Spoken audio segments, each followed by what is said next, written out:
Dans la capitale malienne, les coupures intempestives d'électricité continuent. Les professionnels de l'électricité donnent des explications.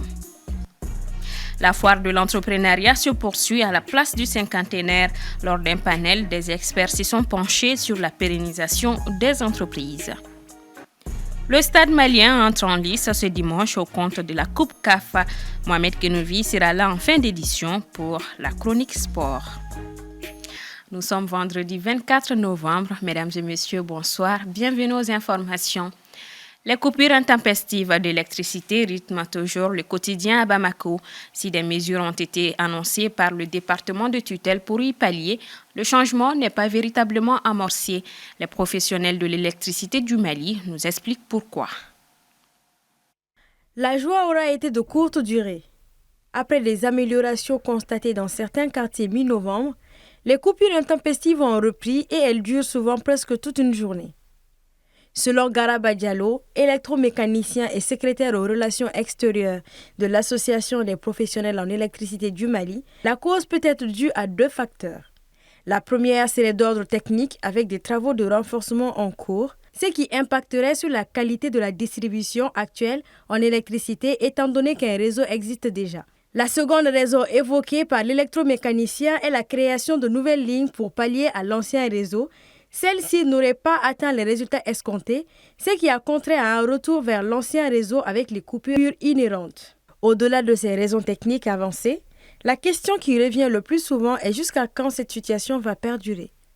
La réponse est bien loin d'être évidente selon l'expert. C'est vrai qu'à un moment, il y avait des mesures qui avaient été annoncées pour pallier à tout ça. Madame la ministre avait suggéré des centrales qui utilisaient du gasoil doivent être remplacées, principalement celui de Seragoro, par le fioul. Donc si on doit quitter le gasoil pour le fioul, même là, ça demande des travaux techniques. C'est-à-dire qu'il faut remplacer certains éléments du gasoil puis du fioul, parce que là, ces deux éléments, non seulement c'est le même produit, mais il y a le fioul qui est beaucoup lourd par rapport au gasoil. Bon, maintenant, jusqu'à quand là, bon, un peu difficile à répondre. Je crois que ça va attendre jusqu'à la fin des travaux, les travaux qui sont en cours normalement. Bon, maintenant, peut-être que c'est 1 mois, 2 semaines ou bien 10 jours. C'est le département normalement du tutelle qui peut donner ces délais. Ouais. À noter que lors d'un entretien le 24 octobre dernier sur l'ORTM, la ministre de l'Énergie avait accablé EDM et promis une amélioration dès le 25 octobre. Cette amélioration se fait encore attendre. Au Mali, la persistance de l'insécurité liée aux conflits armés et les conditions climatiques extrêmes sont autant de facteurs qui affectent la production agricole du pays. En dépit de ces problématiques, les autorités affichent de grandes ambitions pour cette campagne agricole 2023-2024. Paul Yapinguesson pour plus de précisions. Le département chargé de l'agriculture prévoit une production de 10,9 millions de tonnes de céréales au cours de la campagne agricole 2023-2024, soit 6% de plus que la saison précédente.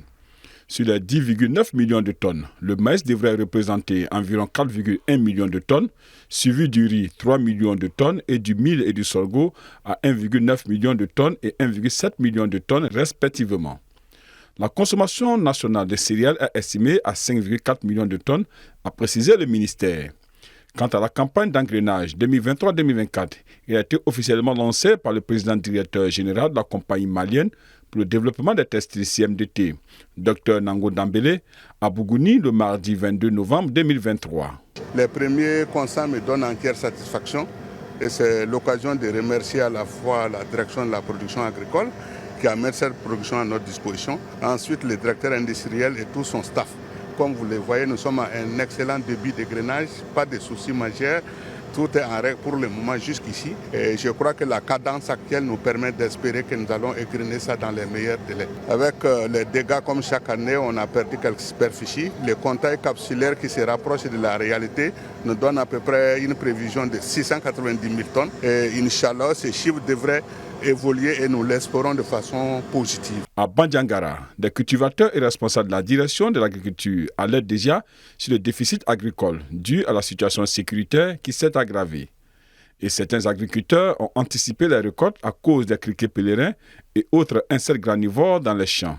Effectivement, nous avons eu une campagne très difficile à démarrer avec l'irrégularité des pluies. Bayangara, on a besoin d'un total de 308 937 tonnes. Le bilan provisoire nous dégage déjà 276 501 tonnes. Donc, ce qui veut dire que nous devrons chercher encore à combler ces vides de sécurité alimentaire, tout confondu, riz, mil, sorgho et fonio. Pendant ce temps, la récolte 2023-2024 est une lueur d'espoir pour les paysans de Kita. Cette année, la région a exploité plus de 340 000 espaces, soit une radiation de 95% pour une production de plus de 580 000 tonnes de culture. À Kita, l'engrais octroyé par la compagnie malienne des textiles et la pluviométrie ont impacté positivement les cultures de la région, ce qui a permis d'atteindre 99% des objectifs visés selon Mamadou Hama Maïga, directeur régional d'agriculture de Kita. Le succès de cette campagne cotonnière au Mali est un signe encourageant pour l'économie nationale. Cette campagne promet d'être un succès et de renforcer la position du Mali en tant que producteur de coton de premier plan sur le marché mondial. Le FACEJ a débuté hier jeudi 23 novembre. Ce vendredi, un panel a été organisé sur comment maintenir les entreprises et accompagner leur croissance après le FACEJ. Assitou Mani Koulibaly était sur place.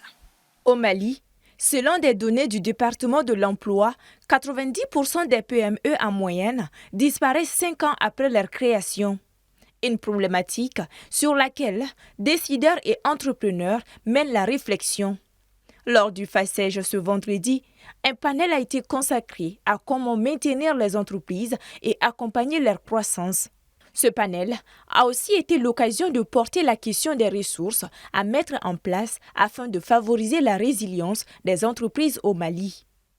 Une entreprise qui n'a pas un modèle économique qui est viable n'ira pas loin. Donc il faut travailler sur ce sujet déjà au préalable dès le départ pour avoir un modèle économique qui est réaliste, qui est un modèle économique qui est viable et un modèle économique qui peut être résilient et qui peut avoir de l'agilité dans le temps et dans l'espace. Ensuite, après, le reste, c'est la bonne gestion. Et donc, modèle économique, bonne gestion. Quand on démarre une activité dans le bon sens, la résilience devient naturellement. Vous allez trouver des gens qui sont sur les mêmes marchés, qui ont démarré à peu près au même moment, mais vous allez trouver que 5 ans, 10 ans plus tard, il y a un véritable gap entre ces entreprises et fondamentalement, vous allez voir que c'est en partie lié à l'équipe qui a porté le projet, donc la capacité des promoteurs à avoir une certaine vision et surtout à savoir s'entourer parce que en tant que leader en ce moment, il faut pouvoir attirer les talents et surtout les garder. Au Mali, entreprendre peut souvent s'avérer être une aventure périlleuse. Pourtant, pour certains, tout repose sur la créativité, mais surtout les compétences pour convaincre les partenaires afin de bénéficier de financement. Un point souligné par la représentante de la Banque mondiale au Mali. Vous savez, quand on fait nos diagnostics, on se rend souvent compte qu'il y a des problèmes de compétences. Compétences non seulement au niveau de l'éducation financière, comment je fais ma propre comptabilité quand je suis une start-up, une micro-entreprise, de manière à ce que je sois bancable en tant qu'entreprise. Parce que de quoi les banques se plaignent, c'est le fait que les projets ne sont pas suffisamment bancables. Parfois, les banquiers doivent même refaire les dossiers. L'autre volet de compétences, ce sont les compétences numériques. Cette 3e édition du FACEJ Sougou, qui ambitionne d'offrir une meilleure visibilité aux entrepreneurs, prendra fin ce dimanche.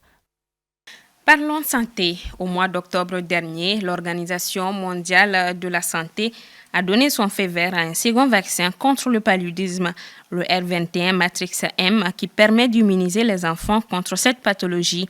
Selon le directeur régional de l'OMS pour l'Afrique, dans un message posté sur X, un lot de 331 200 doses du vaccin également connu sous le nom de RTSS a été déchargé à l'aéroport international de Yaoundé, faisant du Cameroun le premier pays africain à recevoir le vaccin après les programmes pilotes au Ghana, au Kenya et au Malawi. Plusieurs pays africains étant en train de finaliser leur plan de déploiement, 1,7 million de doses supplémentaires devraient être livrées au Burkina Faso, au Mali, au Libéria, au Niger et à la Sierra Leone dans les semaines à venir. L'accord de trêve humanitaire entre Israël et les Hamas, qui prévoit notamment la libération de 50 otages retenus dans la bande de Gaza en échange de 150 prisonniers palestiniens, est entré en vigueur ce vendredi matin. La situation reste toutefois tendue. Djeneba Samaki. La trêve dans les combats entre Israël et Hamas a débuté ce vendredi matin et l'accord prévoyait la libération d'un premier groupe de 13 otages aujourd'hui. Le Qatar, médiateur clé avec l'Égypte et les États-Unis, avait obtenu mercredi un accord portant sur une trêve de 4 jours renouvelable, doublé d'un échange de 50 otages retenus à Gaza contre 150 Palestiniens détenus dans 3 prisons israéliennes. L'Égypte a fait savoir que 130 000 litres de carburant seraient acheminés chaque jour à Gaza dès le début de la trêve et que 200 camions transportant de l'aide entreraient quotidiennement dans l'enclave.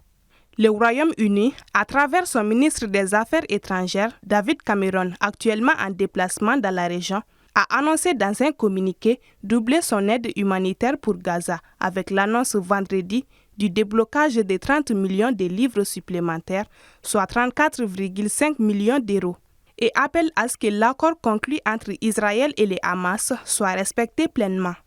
Depuis 48 jours, les frappes étaient incessantes sur le territoire palestinien.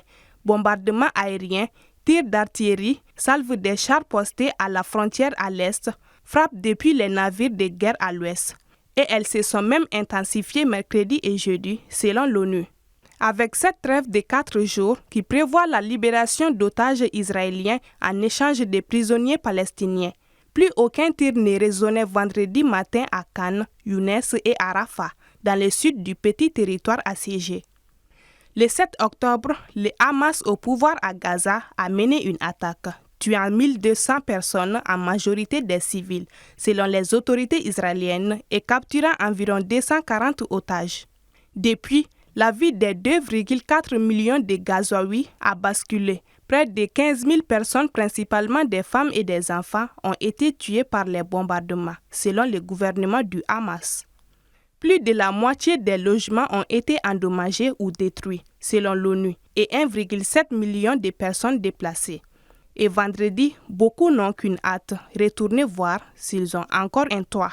Plusieurs dirigeants de par le monde espèrent que c'est la première étape vers un cessez-le-feu définitif.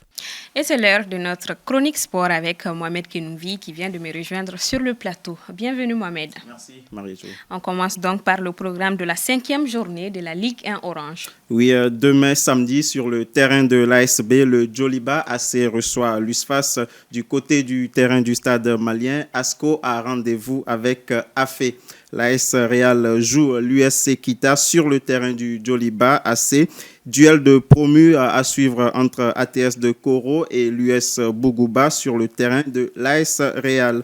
Et au stade Amari Daou de Ségou, l'AS Bakary Djan reçoit l'AS Black Star. Dimanche, 2 affiches sont à suivre sur le terrain de l'ASB. Binga FC défie les 11 créateurs de Niarela et l'AS Police affronte le COB du côté du terrain du stade malien. Cette 5e journée se clôture jeudi 30 novembre prochain avec la rencontre entre le stade malien et l'US Bougouni prévue sur le terrain de l'ASB. À noter que tous les matchs débutent à partir de 16h GMT. Au classement, avant donc cette 5e journée, l'AS Real est leader avec 10 points, suivi de l'AFE 2e avec 8 points et du Stade malien 3e avec 7 points et un match en moins. En bas de tableau, les 11 créateurs de Niarela 13e avec 4 points sont premiers relégables, suivi de l'USFAS et de l'AS Black Star, respectivement 14e et 15e avec 3 points chacun. L'USC Kita ferme la marche avec 2 petits points. Comme annoncé en titre, le stade malien entre en lice ce dimanche au compte de la Coupe CAF. Oui, pour le compte de la première journée de la phase de poule de cette Coupe CAF 2023-2024, le stade malien de Bamako, le seul représentant du Mali encore en lice sur le continent, se déplace dimanche à Brazzaville pour affronter les Diables Noirs du Congo. Le match est prévu au stade Alphonse Massamba Débat de Brazzaville à partir de 16h GMT.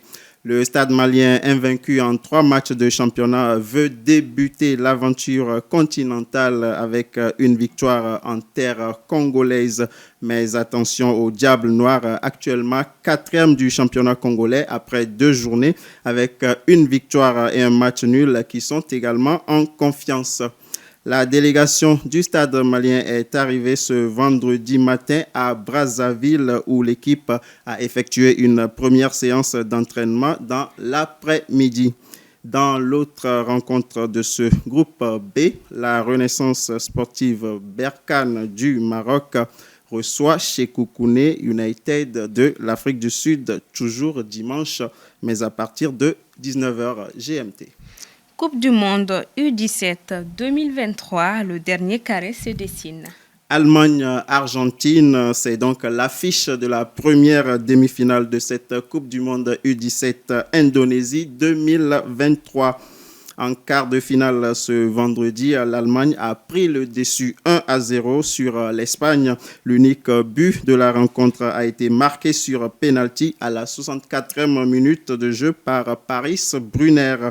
Dans l'autre quart de finale, l'Argentine a largement dominé le Brésil 3-0 avec un triplé de Claudio Echeverri. Des buts marqués à la 28e, 58e et 71e minute de jeu. L'affiche de la deuxième demi-finale sera connue à l'issue des 2 autres quarts de finale prévus demain samedi. À 8h30, la France, qui a éliminé le Sénégal en 8e de finale, sera opposée à l'Ouzbékistan, tombeur de l'Angleterre au tour précédent. Et à 12h, duel 100% africain et remake de la finale de la dernière CAN U17 entre le Mali, facile vainqueur du Mexique 5-0 en 8e de finale, et le Maroc qui est venu à bout de l'Iran dans les tirs au but. Et on finit avec l'Euro 2024. Les affiches des barrages sont connues. N'étant pas parvenu à se qualifier directement pour l'Euro 2024, 12 pays peuvent encore le faire en passant par les barrages, mais seuls 3 d'entre eux auront la chance de décrocher leur billet pour l'Allemagne. Le tirage au sort de cette demi-finale a été effectué hier jeudi. Dans la voie A, le pays de Galles recevra la Finlande, tandis que la Pologne accueille l'Estonie. Pour la voie B, la Bosnie-Herzégovine recevra l'Ukraine et Israël affrontera l'Islande. Enfin, dans la voie C, la Géorgie jouera sur son terrain face au Luxembourg et la Grèce, accueillera le Kazakhstan. À noter que toutes ces rencontres des demi-finales se disputeront le 21 mars 2024 et les finales sont prévues pour le 26 mars 2024. Merci beaucoup, Mohamed Kenouvi. Je vous en prie, Marie. On s'est dit à vendredi prochain. Inch'Allah.